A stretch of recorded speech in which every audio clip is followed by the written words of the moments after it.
Райымса атындағы Ақсу жоғары көпсалалы колледжі мектепке дейінгі тәрбие және оқыту мамандығының арнайы пәндер оқытушысы Керебаева Айжан Сабыржанова. Пән бейнелеу өнері негіздерін оқыту әдістемесі. Тақырып пейзаж. Сабақтың мақсаты білімділік. Студенттерді пейзажды салуда сурет салудың түрлі әдістерін қолдануға үйрету, дамытушылық. Пейзаж салу барысында қол машығын, икемділігін дамыту, тәрбиелік. Жұмыс жасау барысында шыдамдылыққа, әсемділікке тәрбиелеу. Пейзаж француз сөзі, ландшафтты, табиғатты бейнелеу. Пейзаж дербес жанр ретінде Қытайда, Жапонияда және басқа шығыс елдерінде, сондай-ақ Еуропада дамыған. Кейбір пейзаждар табиғаттың өмірде бар нақты көрінісін бейнелесе, енді біреулері суретшінің қиялынан туады. Ондай шығармалардың бәріне де суретшілер табиғаттың мінез-құлқын айнытпай беруге тырысады.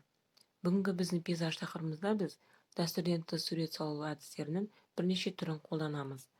Дәстүрден тыс сурет салу әдісін үйренген бала өз бетінше бастыру құралдарын іздеп тауып көрсетеді. Бұл баланың өмірге шығармашылықпен қарауының, кез келген затты әртүрлі мақсатта қолдана білу іскерлігін дамытудың алғышарты болып табылады. Дәстүрден тыс сурет салу әдістеріне поролонмен, алақанмен, табанмен, басқа да ерекше құрал-жабдықтармен сурет салу әдістері кіреді. Саусақпен сурет салу әдісі алақанмен, саусақпен, табанмен бейнелеудің тағы бір тамаша әдісі. Бұл әдіс гуаш, майлы бояудың қасиетін сезінуге көмектеседі. Балаларға алақан немесе саусаққа әр түсті бояу жағу арқылы заттың суретін салу ұсынылады. Сондай-ақ таяқша, мақта, мата, поролонды қолдануға болады. Саусақпен сурет салу әдісі бізде кіші топтардан, жаңағы сәбилер тобынан бастап, үлкен топтарға дейін қолданылады. Бүгінгі біздің сабағымызда қажетті құралдар: тарақ, қылқалам, акварель бояуы, түс щеткасы, қызыл, сары, жасыл түсті гуаш бояулары. Бұларды алдын ала палитраға немесе арнайы ыдыстарға суға езіп дайындап қоямыз. Және дөңгелек шаблон. Бұл дөңгелек шаблонды қағаздың жоғары оң жақ бетіне орналастырамыз. Бұған бояу шашырамау қажет. Және түс щеткасын алып, тарақ екеуін қызыл бояуға малып, қағаздың жоғары бөлігіне ғана шашыратып шығамыз. Бұл сурет салудың тағы да бір ерекше әдістерінің бірі. Қағаздың тек қана жоғары бөлшегіне ғана салып шығамыз. Енді жасыл түсті алып, дәл осы тәсілмен қағаздың төменгі бөлігін бояп шығамыз. Дәл осылай шашыратып, тек қана төменгі бөлігін бояп шығамыз.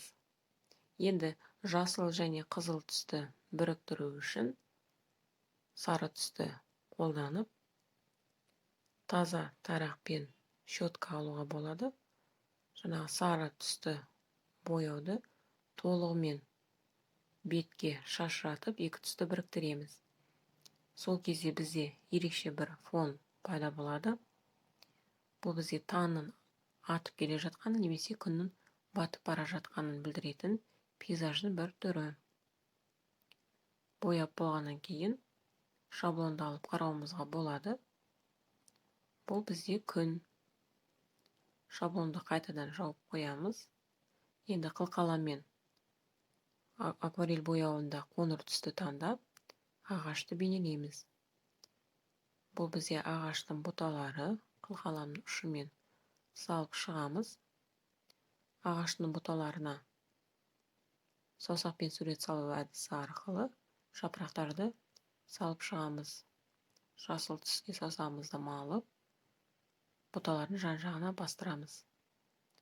Саусақпен салу әдісінен басқа тағы да поролонды қолдануға болады. Поролонды дәл осылай бояуға малып, бастырып шығуға болады. Бос орындарға сурет салуға болады.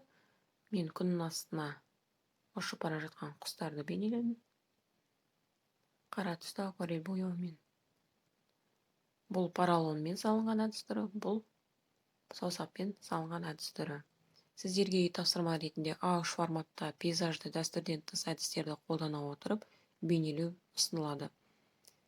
Бізде дәстүрден тыс сурет салу әдістері кіші топтардан жоғары топқа дейін қолданылғандықтан, кез келген сурет салу әдістерін қолдана отырып осы пейзаждың бейнесін саласыздар. Рахмет.